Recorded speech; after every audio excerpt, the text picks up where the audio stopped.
Hey guys, time to get in on the action for the biggest moments in basketball with Prize Picks, America's #1 fantasy sports app. Just select 2 or more players, pick more or less on their projections, place your entry, and win up to 100 times your money. Right now, Prize Picks will match your first deposit of up to $100. Just download the Prize Picks app and use the code GET100. That's code GET100 on Prize Picks for a first deposit match of up to $100. Prize Picks. Pick more. Pick less. It's that easy.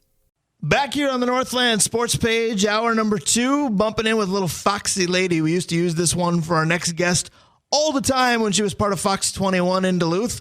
Still certainly a wonderful lady, though. Claudia Chakamian is with us. She's moved well south of Duluth. She's now working in TV news in the state of Alabama, but she's an alum of the University of South Carolina, so I know where her mind is going to be tomorrow afternoon. Well, how about the combination of basketball in her mind when you've got the alum and the state school in the Final Four? Right. She should be in Phoenix if you ask her, I'm sure, but we get to ask her lots of fun stuff today. Let's welcome her first. Claudia Chakamian, good morning and happy Saturday to you. Good morning. How you guys? It's great to be back talking in the Duluth airways, talking with you guys. I've missed you guys, but yeah, very busy in my basketball mind right now. No doubt, no doubt. It's great to hear your voice as well. It has been way too long. Let's talk about something we brought up on this show earlier, but I have to bring it up to you because I'm going to guess that you agree.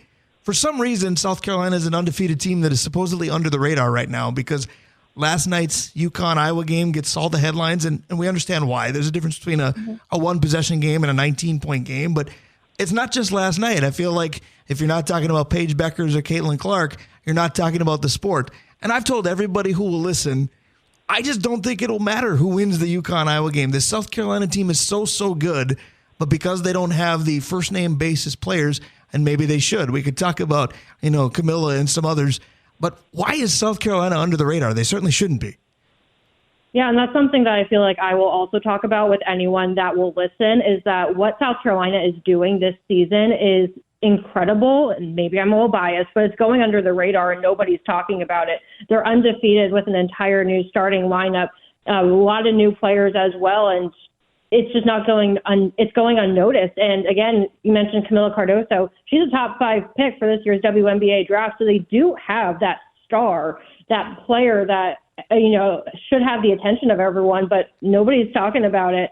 And I think it's just because of what Caitlin Clark has been able to do the past few years, pulling up from the logo. It's getting basketball fans that maybe haven't been watching. They're like, oh, this is pretty cool. Let me watch.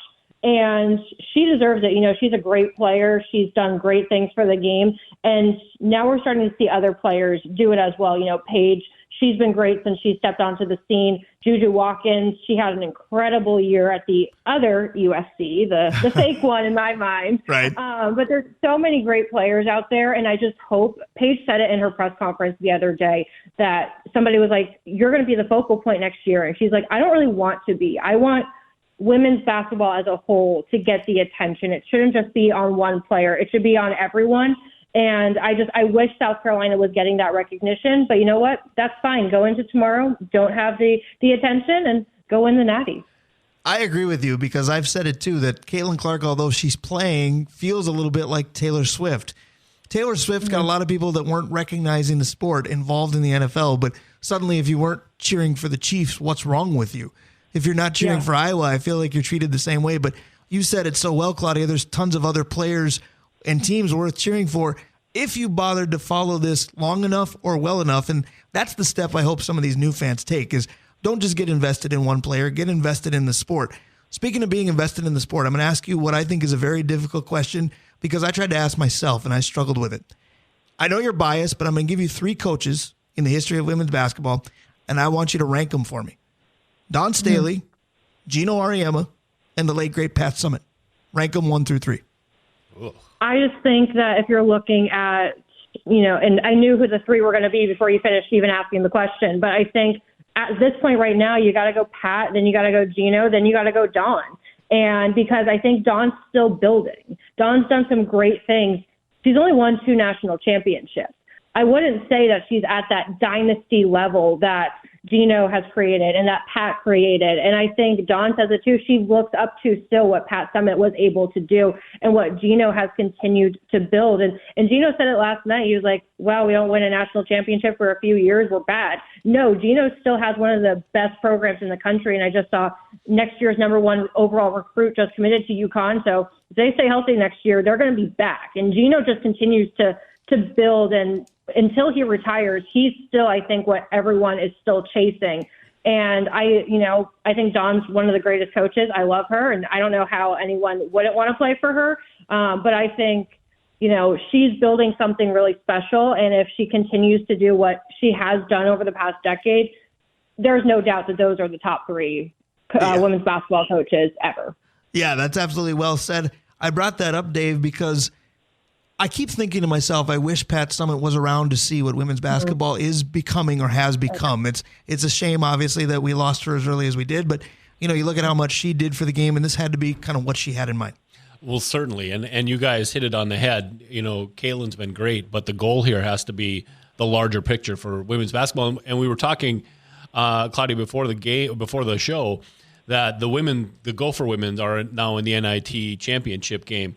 And that's the type of thing where Kaylin Clark has brought so much attention that this Minnesota Gopher team, if they go out and win this thing, all of a sudden they're going to have additional eyes on them because, wow, look at in this sport, we also succeeded. And I think that's when it starts to germinate, is when people notice their own teams are successful. For sure. And also just with the Kaylin Clark thing, she didn't win that game last night. Hannah Sulke was the star of that game. So I just think if you look at the teams, Kaylin's a great player, but Iowa has more players than just her, and they should be recognized as well. I just, I want that for women's basketball. I agree with you. I thought Sulke did great things. I thought Kate Martin did some great things. Some would argue that Gabby Soldakal that won the game, and I want to bring that up because after the game ended last night, you and I were texting about it, and you knew I was more than a little miffed, but I couldn't take off my UConn fandom as I was looking at that call. And then I texted you again this morning, and I said, the more I look at it, the less upset I am. And you shot me back. I still don't like it. So you're a very seasoned women's basketball mind. Take me through your interpretation of it. So I was on the air last night when this happened. So I didn't get to watch it live. I just came out of my sportscast and I walked back into my office and I saw Andrea Carter just talking about how unhappy she was. And I was like, well, I got to see what happened. Didn't get to watch the whole game, so I didn't get to see how it was officiated. And I know Gino said they called them for, illegal screen a few times during the game, and they didn't get Iowa. So you question about that sometimes. But looking at it and looking at different angles, you can make the argument that, yes, it was the correct call, but you need to call it then every single time. And you need to call it throughout the entire game. You can't just decide in that moment. And I think that's just what's hard, is you can make the argument for both. You can't just change the rule book because it's 3 seconds left with a 1-point game, or I think that's what it was at that point. Right. You can't change it up, but then also let the players play. So I see both sides of it. I don't like it. And, I don't like that. Andrea said perfectly. I want to see the players make it. If Paige misses a shot as time expires, then that's how it ends, and that's fine. Or if she makes it, that's fine, or whoever. But I wanted to see it end that way. I don't want to see it end on a bad call. Now, Iowa sealed it by getting that rebound after Caitlin missed that second free throw. Correct. But, so it's, maybe ball don't lie. And, they say it all the time. But it's hard to sit with however you feel that that's kind of how the game was sealed. Brian, I think it's interesting because I think Claudia hit it on the head that if everybody is mad about this call, might have been the right call, just at the wrong time. Well, I agree with you there, too. And I said this in the car on the way here. I said, it might have been right. It might not have been right. But I think if it's not obvious, and obvious isn't the same as egregious. Yep. They're not the same. I'm more of a when in doubt, leave it out guy. But again, everything that I've said, I might as well say with a UConn sweatshirt on. And I will acknowledge that. There was no question who I wanted to win that game last night. Let me ask you this, though, Claudia, and I brought it up to Dave Hoops earlier, too. A lot of people said on social media last night, boy, it's a shame that a great game is now going to be just remembered for a call. And I agreed with it at first. Not the call, but the thought of that. And then I kind of took a step back and went, well, but isn't this wonderful? Because we've talked about the growth of the game. Sports is made for water cooler topics. This game is going to be a water cooler topic for a long time. That should add to the staying power of women's basketball. What's your take on that?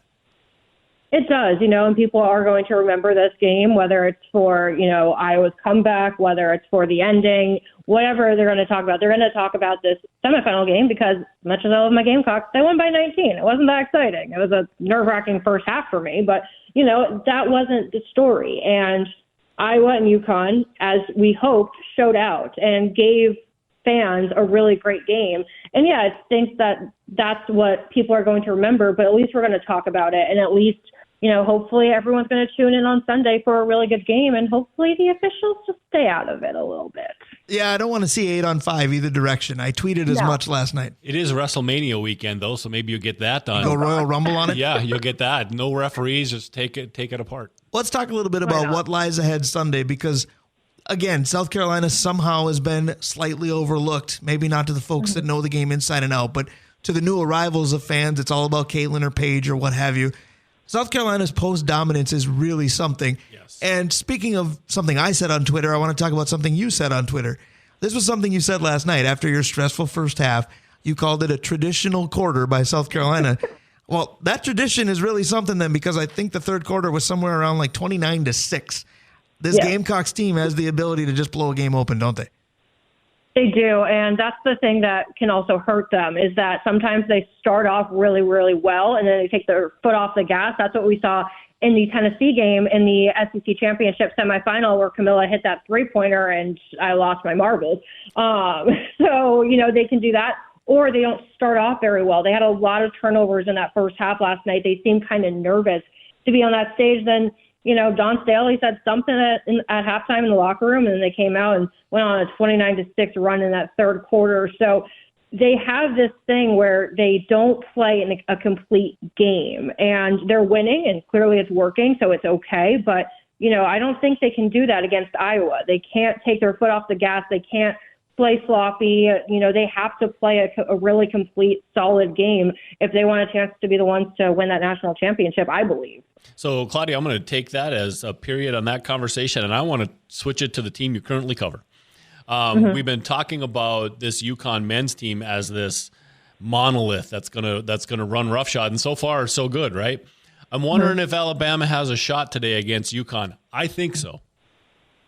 I have no idea. I mean, I was at the SEC tournament in Nashville a few weeks ago, which feels like a year ago at this point, when Alabama looked absolutely awful against Florida. I was doing a live hit, and I just kept looking at my phone being like, what is happening? This is disgusting. Like, this Alabama team is going to lose in the first round. Like, they're not going to make it out of the first weekend.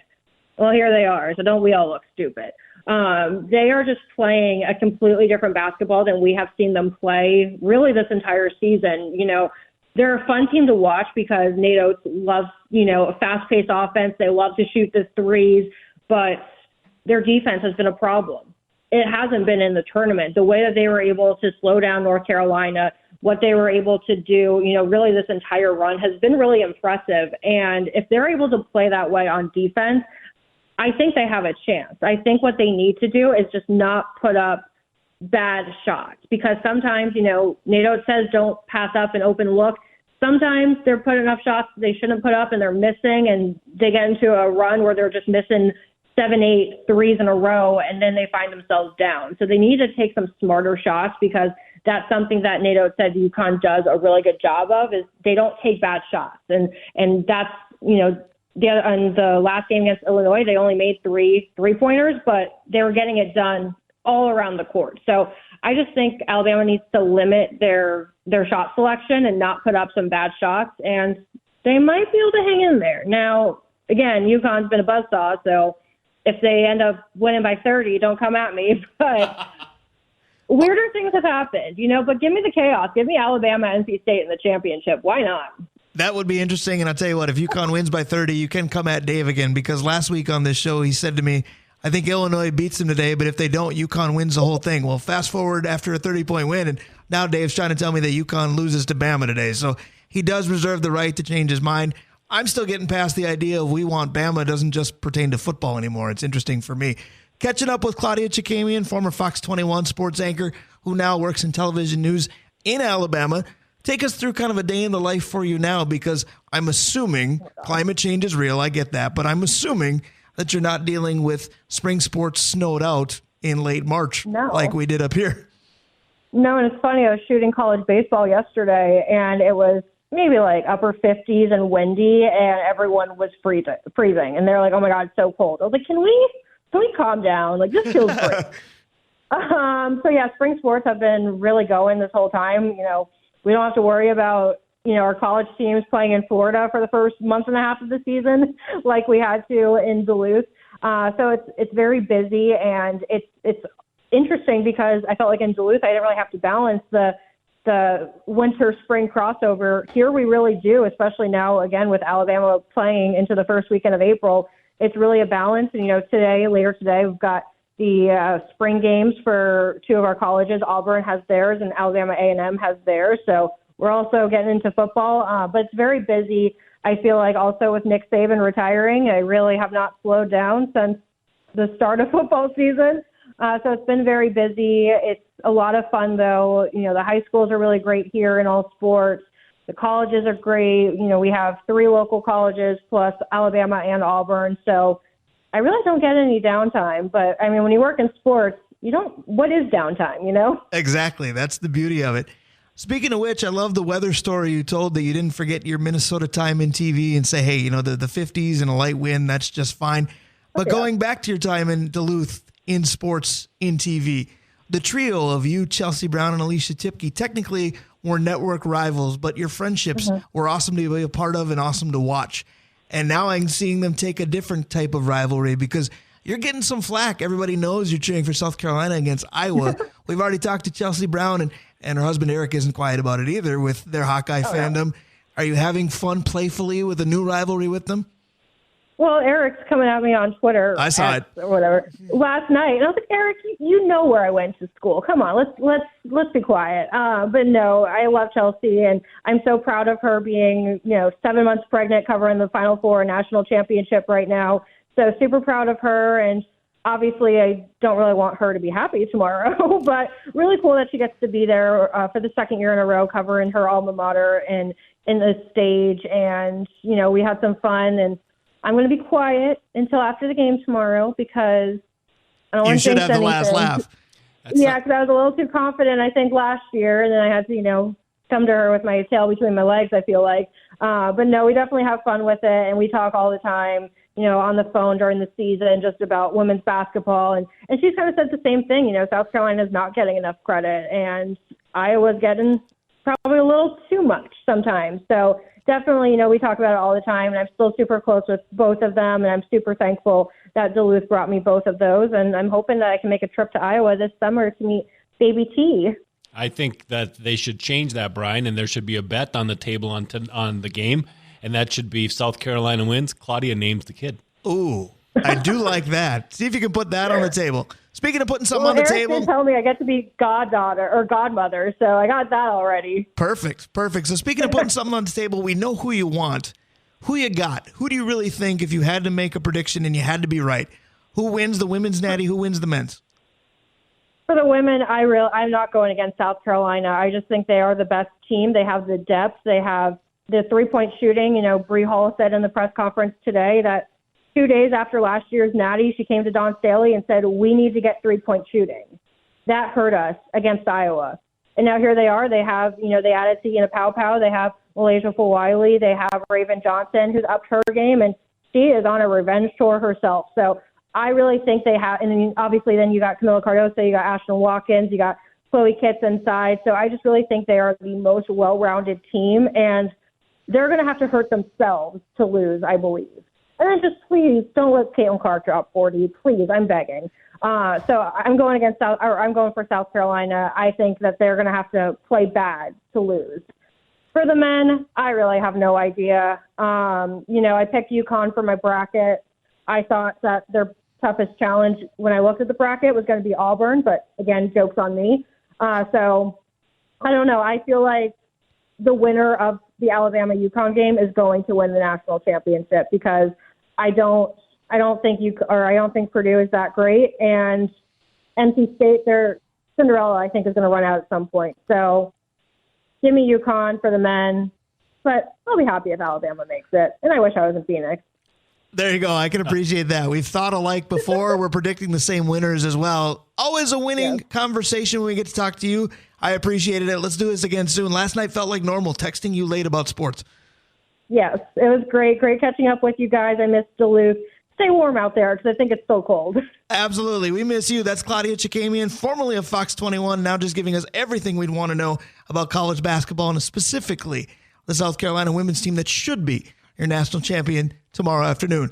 Stick around. Vencie Glenn is next. We will be right back. Hey guys, time to get in on the action for the biggest moments in basketball with Prize Picks, America's #1 fantasy sports app. Just select 2 or more players, pick more or less on their projections, place your entry, and win up to 100 times your money. Right now, Prize Picks will match your first deposit of up to $100. Just download the Prize Picks app and use the code GET100. That's code GET100 on Prize Picks for a first deposit match of up to $100. Prize Picks. Pick more. Pick less. It's that easy.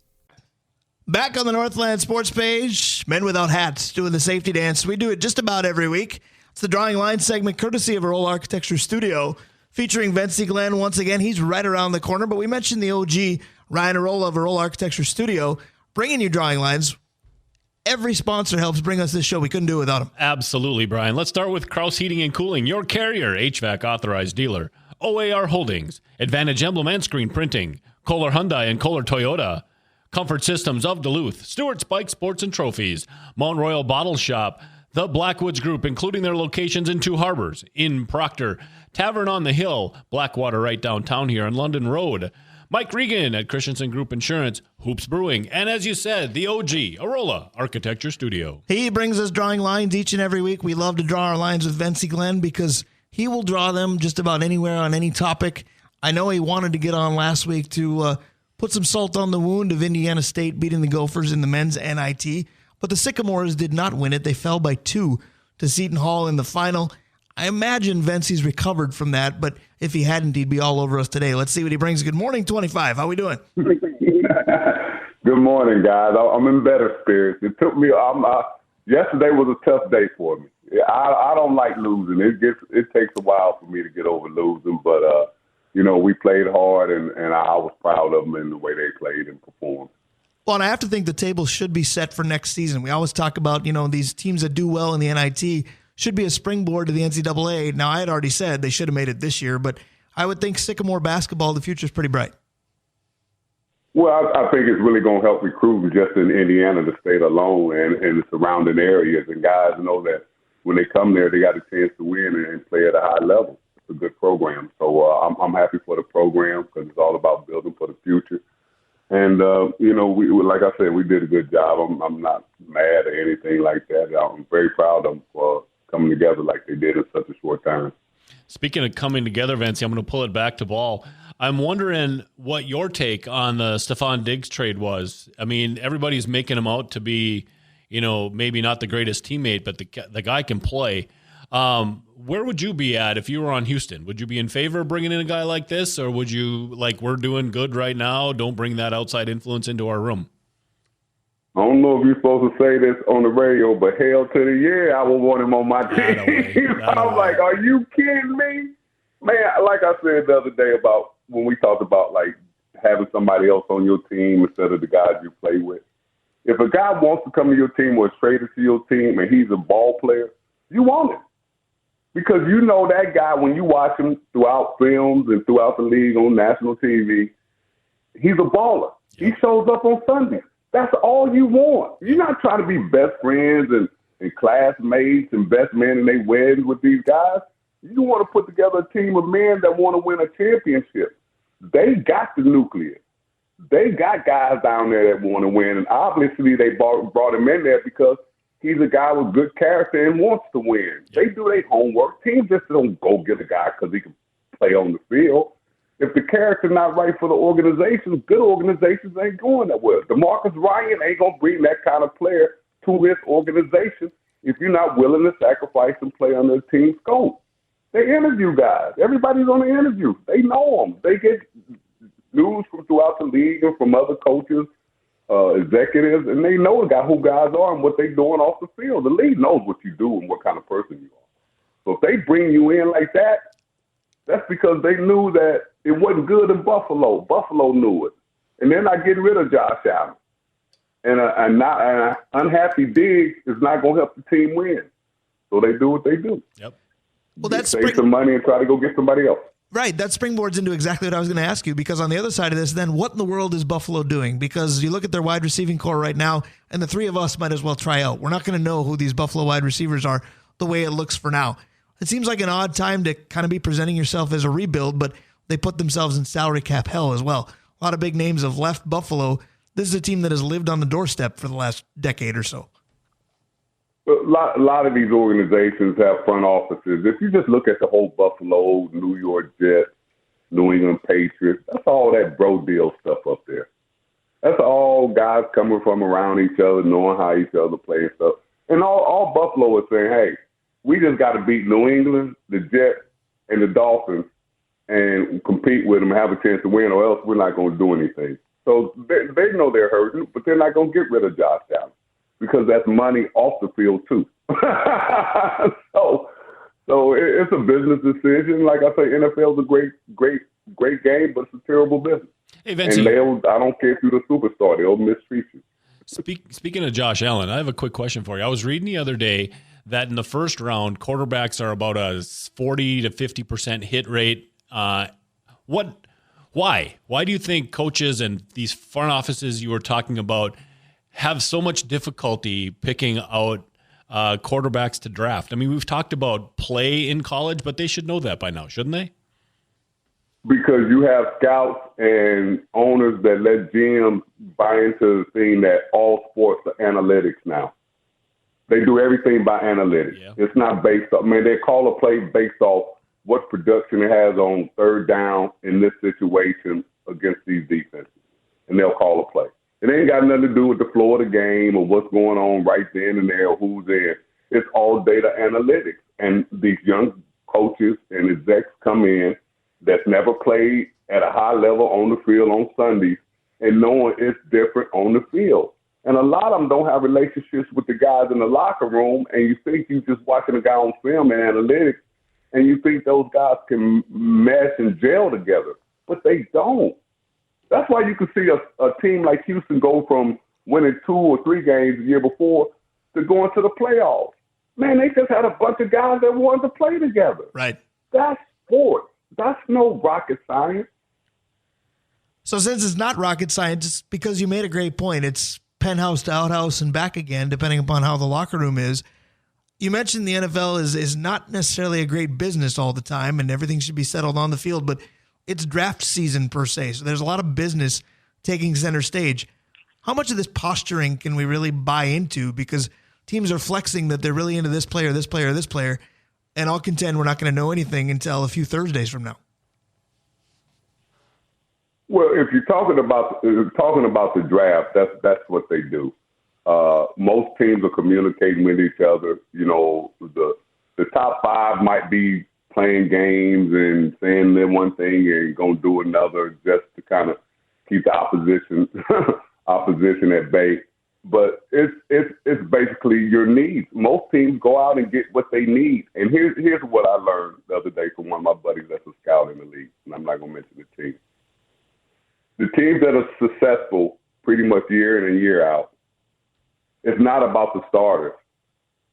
They got backups that can compete. That's why they don't lose a lot when they lose starters, and they don't worry about a guy wanting a whole lot of money and don't mind sending them down the road, because they got guys behind them that want to compete and get on the field. So if you got guys in the locker room behind your starters that want to compete, your starters are going to play at a high level. They're going to play at a high level because they know if the backup tackle or the backup linebacker, he's hungry. He want to play. And he's pretty damn good, too. I just happen to be the Right. starter, so how do I keep my job? And so you have to have a strong backup crew of guys that really want to get on the field and play as well. So your starters will keep playing at a high level and won't get comfortable.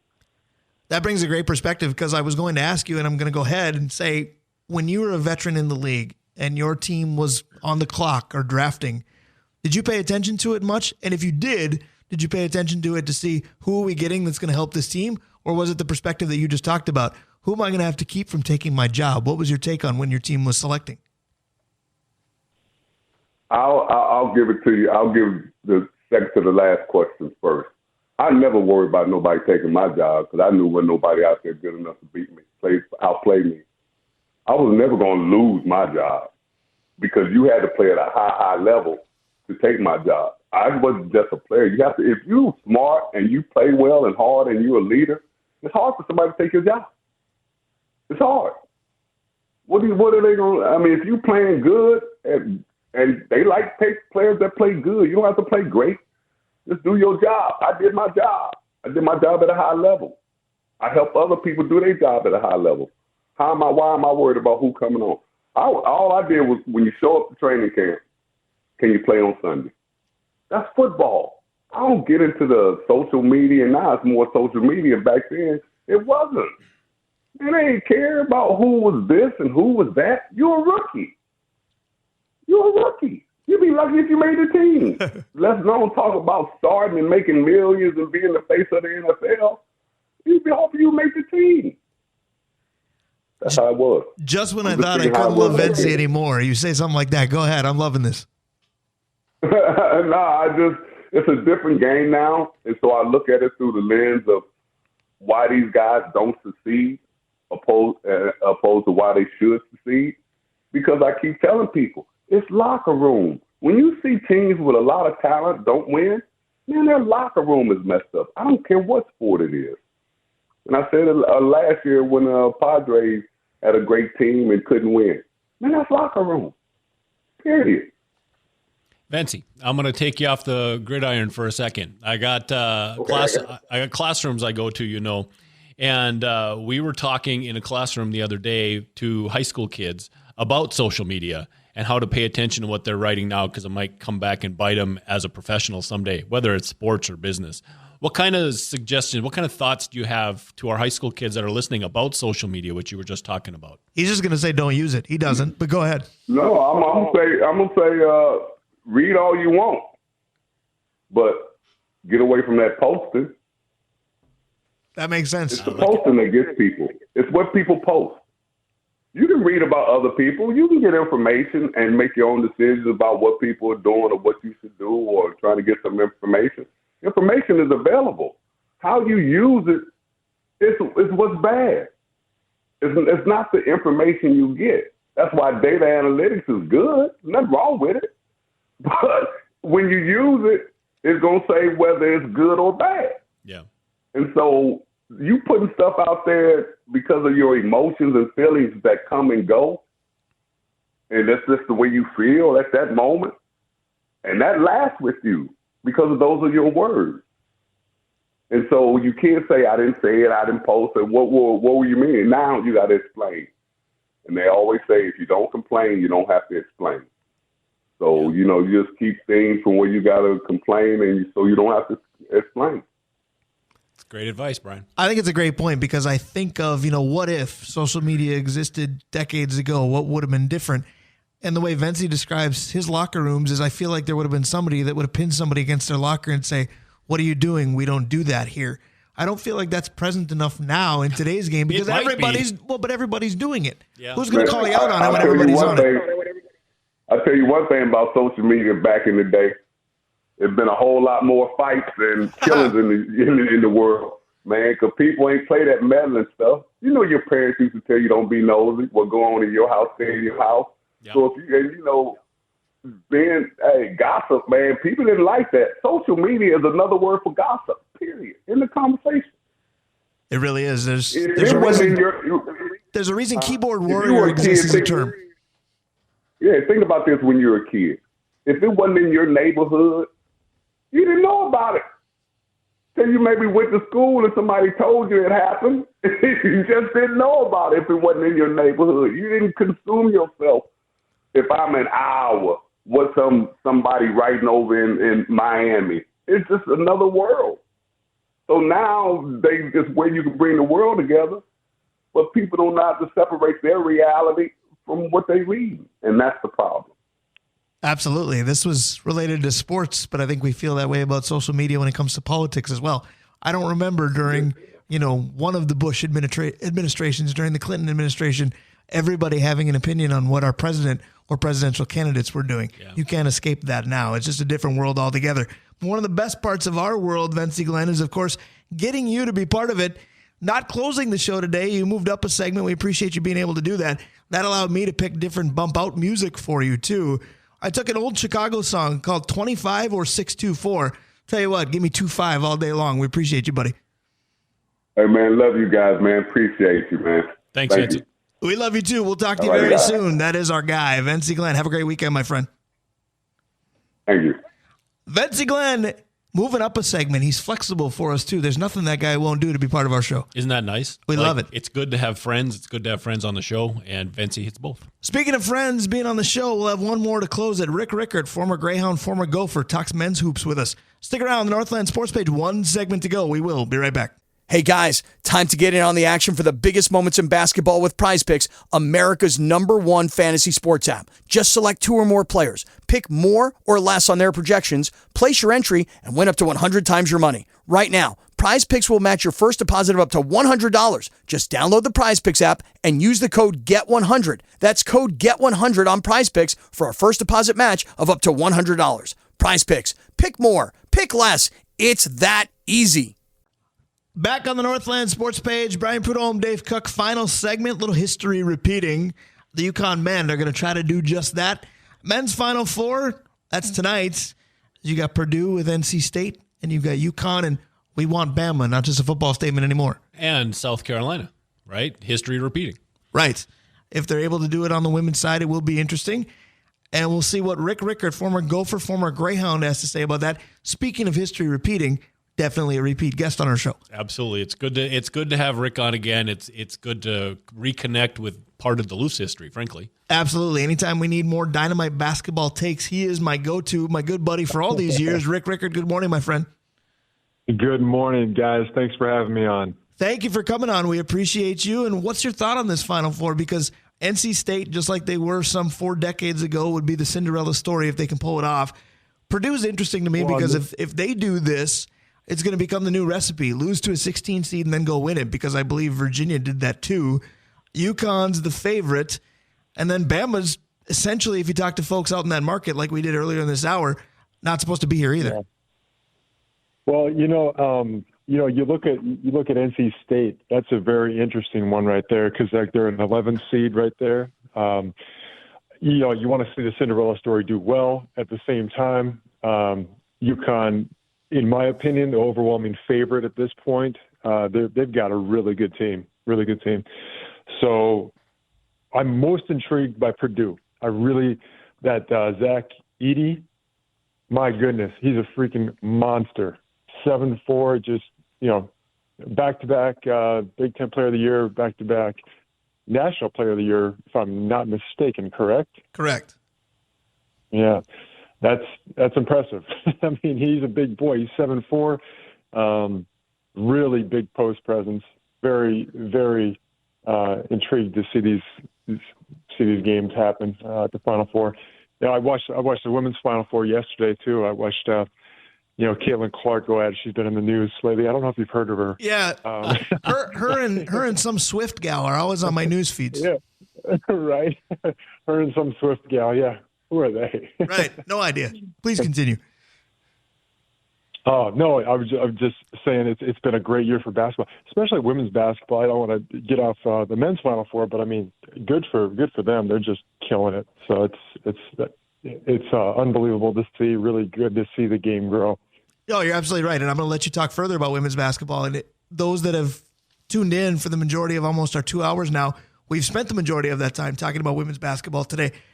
I got to know if you saw the end of UConn and Iowa, your thoughts on the last illegal screen call, because the debate on social media is real right now. Okay, so,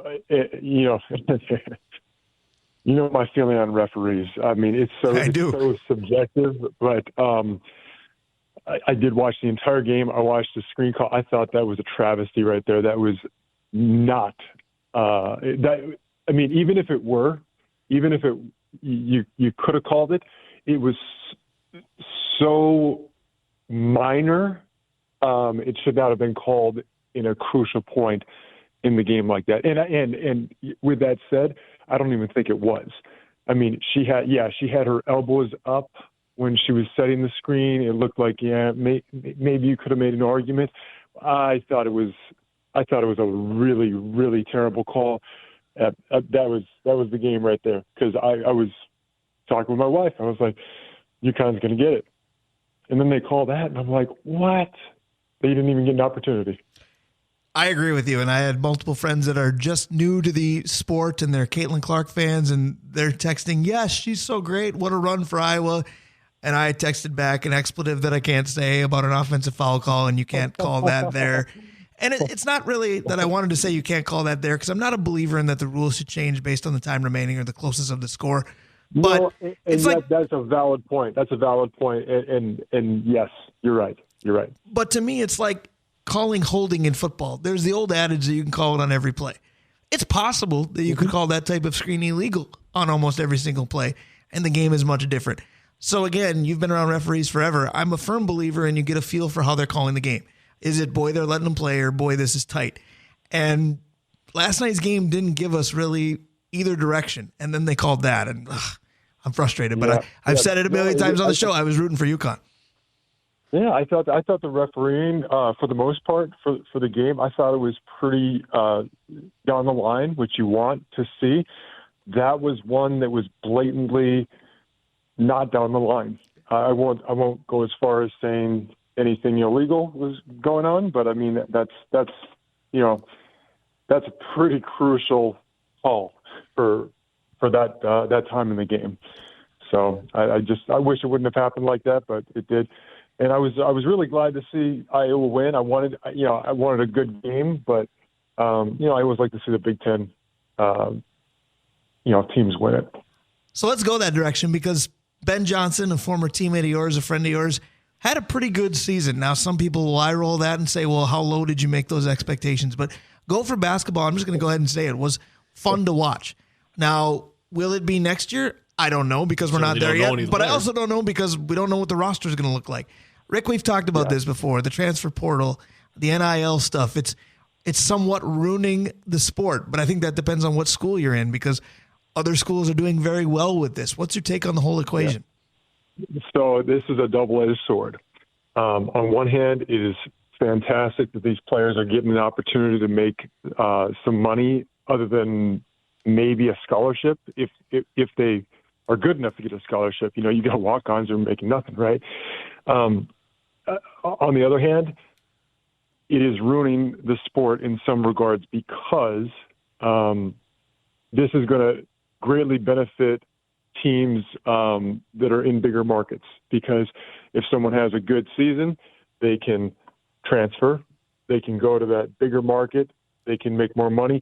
It's like working up the ladder for your job.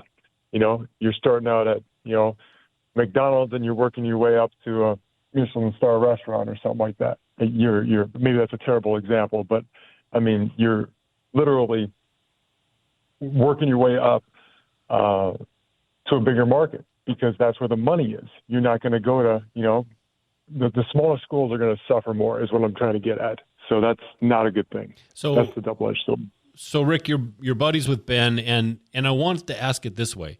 So if you're a team that's struggled, the Gophers have struggled, and you're starting to come around, and some of your players have had a good season, and they're leaving, how does a team like Minnesota get out of the, well, we're not that good, we got to here, and now everybody's left, we're not that good again? How does Ben build on, well, success when everybody that causes success is gone? And so does that mean a team is left in purgatory, or is there a way to build on this? Yeah, there is a way to build on it. And you know what? I think Minnesota could be the beneficiary of the transfer portal, because they are a bigger market. If we're talking about straight up money and NIL deals and things like that, Minneapolis is a big market. That could potentially be a way to go. But I think first and foremost, you just have to make it fun for the fans, and you have to win. And I know it's easier said than done, but he had a good step this year. If he can build on that, get some recruits in there, and I heard that I can't remember who I was talking to recently, but there was like the retention for Minnesota players is like non-existent. Like the top 30 Metro players, you didn't get any of them coming. So that's a way to build your fan base back up, is to get some local, really good, get a Mr. Basketball in there. Right. You don't think that's going to drum up some interest, and you don't think you're going to be able to sell out Williams Arena when you retain some of the best players in Minnesota? Whether they're the best players on your team, it doesn't matter. You've got some homegrown kids that the locals want to see do well. Recruit at home, get some of the good kids. You're gonna have success. I truly believe that. I believe it too, but that segues into something I was thinking about early this morning and thought, boy, if I get a chance to ask Rick this, I think I have to. So here I go. So I know that social media, when used properly, is awesome, but when it's not, it's a cesspool. And I saw a tweet today about Paige Beckers that said, hey, Minnesota, just remember what Caitlin Clark is doing for Iowa, Paige Beckers could have done for Minnesota, but she chose to go to UConn instead. And I immediately thought of you. You initially chose to go to Arizona, then ended up going to Minnesota. I don't need to necessarily make this about you, but you're welcome to if you want to. But is there too much pressure with good basketball players, specifically in Minnesota, to go to Minnesota? Because I'm sitting here from my perspective going, good for Paige. She's going to arguably the best women's basketball program over the last 30 years instead of trying to put one on the map. You took that pressure on, but is there too much pressure on these college athletes overall? No, I mean, because at the end of the day, you get to make your own decision with that. So there is a lot of pressure, but I mean, it's the pressure that us as top tier athletes like Paige, she's a phenomenal player, right? We didn't get to where we're at by being soft. We got to where we're at because we have a hard personality and a grinded out personality. So the pressure, people like us, we thrive on that. So I don't think that that's too much of a pressure to ask for a top tier athlete, no matter what sport. That's just my take.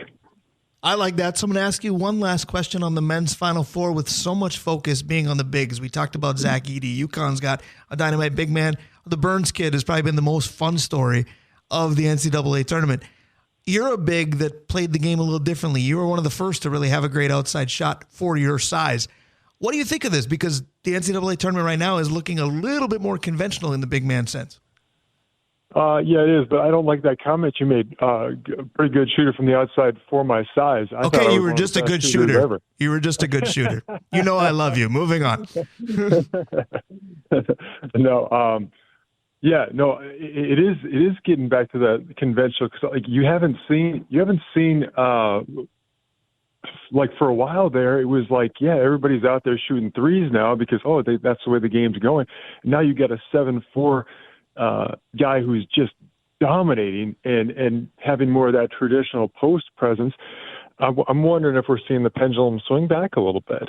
It's going to be interesting to see how this unfolds. But like some of the bigs, they're staying true to their role and they're not diluting themselves as much to try to fit a specific role. They're getting back to specializing almost. Like you remember Shaq in the 90s when he was Shaq. Couldn't shoot it outside of 5 feet, right? But who's going to stop him, right? And it doesn't seem like anybody can stop Zach Edey, for instance, either, you know? It certainly does seem that way. Rick, this was amazing. It always is when we get to chat. Say hi to Cece for me. Tell the next Steffi Graf, also known as Pepper, that I say hello. And let's do this again, because every time I talk to you, I just know that just means I need more time. We need to do it again. Yeah, definitely. It goes by too quick. Thanks, it does. Guys, for having me. I appreciate it. Thanks, Rick. Absolutely. That's my good friend, Rick Rickert. A lot of years back in that friendship, just like ours, Dave Cook. Got to thank a lot of friends today.